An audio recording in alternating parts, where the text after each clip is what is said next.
Hello বন্ধুরা, welcome back to my channel. আমি ঐশ্বর্য এসে পড়েছি তোমাদের সাথে আবারও দেখা করতে। বহুত দিন পর আমি তোমাদের সামনে সামনাসামনি এলাম আর কি। বহুত দিন পর, প্রায় 3 মান্থ, প্রায় 3 মান্থ আর কি, 2.5 মান্থ তো বটেই। তো আমি বিয়ের পর তো তোমাদের সামনে আসিনি, তো ভাবলাম যে আসি আর কি, টাইম হয়ে ওঠে না আসার। তো সেই জন্য আর কি। তো চলো, আজকে তোমাদের সাথে আমি শেয়ার করতে চলেছি একটা নতুন রেসিপিটা হচ্ছে একটা টক ঝাল রেসিপি। সেটা হচ্ছে কিশমিশের চাটনি। তো চলো, সেটা আমি তোমাদেরকে শেয়ার করবো। আর তোমরা অবশ্যই কিন্তু দেখে কমেন্টস করে বলবে যে কেমন হলো। আর তোমরা বাড়িতে অবশ্যই ট্রাই করে দেখতে পারো, বেশ মুখরোচক আর টেস্টি। তো চলো, রান্নাঘরে যা যাক, গিয়ে আমি তোমাদের সাথে রেসিপিটা শেয়ার করছি। তো চলো আমার সাথে আমার রান্নাঘরে। বন্ধুরা, দেখতেই পাচ্ছ এখানে আমি অনেকগুলো কিশমিশ নিয়ে নিয়েছি, প্রায় 250 গ্রাম মতো এখানে আমি কিশমিশ নিয়ে নিয়েছি। কিশমিশটা আগে আমি জলে ভিজিয়ে রেখেছিলাম, কারণ এই যে ফুলে ওঠার জন্য আর কি। তো এই যে এই কিশমিশগুলো যে জল থেকে ছেঁকে আমি তুলে নিয়েছি। আর এখানে নিয়ে নিয়েছি আমি জিরে, একটা লেবু, কারণ টকের জন্য আমার লেবু দরকার, তার জন্য লেবু নিয়ে নিয়েছি। আর নিয়ে নিয়েছি দুটো আর কি, দুটো শুকনো লঙ্কা, আর একটা মোটা কোয়া রসুনের কুচি, আর নুন চিনি যেরকম লাগে। তো চলো রান্নাটা স্টার্ট করা যাক।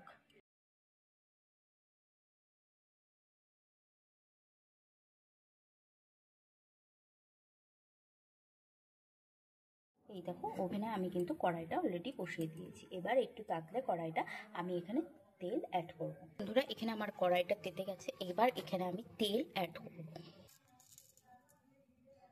এখানে এই যে এরকম তেল আমি অ্যাড করলাম। এখানে 3 চামচ মতো তেল অ্যাড করলাম। এবার তেলটা গরম হলে এখানে আমি একটা একটা করে সব কিছু ছাড়বো। তো বন্ধুরা, আমার তেল তেতে গেছে অলরেডি। তো এখানে আমি ফার্স্টে অ্যাড করবো জিরেটা। তো চলো জিরেটা অ্যাড করা যাক। জিরেটা একটু ভাজা ভাজা হয়ে গেলে আমি লঙ্কা অ্যাড করা। এখানে কিন্তু আমার জিরেটা ভালোভাবে ভাজা হয়ে গেছে। এবার এখানে আমি শুকনো লঙ্কাটা অ্যাড করলাম। তারপরে বন্ধুরা, এখানে আমি রসুনটা অ্যাড করলাম।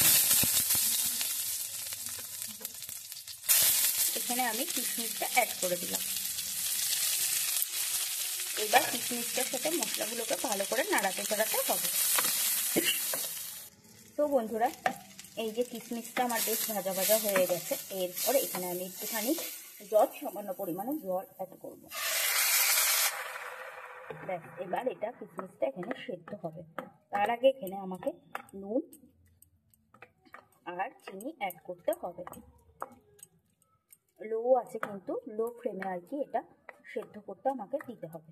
এটা অ্যাড করে নিচ্ছি। এখানে আমি খুব একটা চিনি দেবো না, কারণ কিশমিশ এমনি মিষ্টি।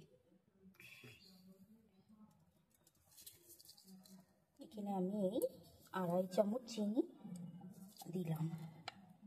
এটা চিনিটা গলে গেলে আমি এখানে নুন কিন্তু অ্যাড করে দেবো। তো চলো, কিশমিশটা একটু সেদ্ধ হোক, আর আমি এখানে 1/2 চামচ নুন অ্যাড করবো।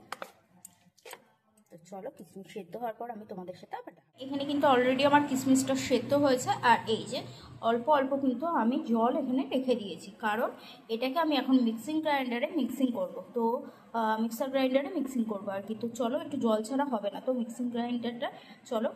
মিক্সিংটা আমি করে নিয়ে আবার দেখাচ্ছি কেমন লাগছে দেখতে, সেটা তোমাদের সাথে শেয়ার করবার জন্য। তো বন্ধুরা, এই দেখো আমার কিন্তু কিশমিশের চাটনি অলরেডি রেডি হয়ে গেছে। এই দেখো কালারটা। এরপর আমি এখানে লেবুর রসটা অ্যাড করব। লেবুর রসটা অ্যাড করে দেব। যে যেরম টক খাও সে সেরম টক দেবে। আমি খুব একটা টক পছন্দ করি না, কিন্তু একটু টক না হলে চাটনি ঠিক ভালো লাগে না খেতে, তাই জন্য আর কি দিলাম। মোটামুটি একটা গন্ধরাজ লেবু আমি 1 পিস আর কি, যেখানে আমি দিলাম।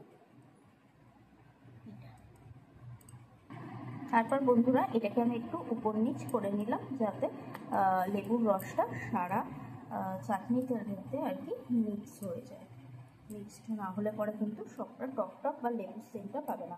আর আমি গন্ধরাজ লেবু কেন ইউজ করলাম, কারণ তাহলে একটা গন্ধরাজের ফ্লেভারটা কিন্তু পাওয়া যায়। তো আমার চাটনিটা কিন্তু এই দেখো অলমোস্ট রেডি।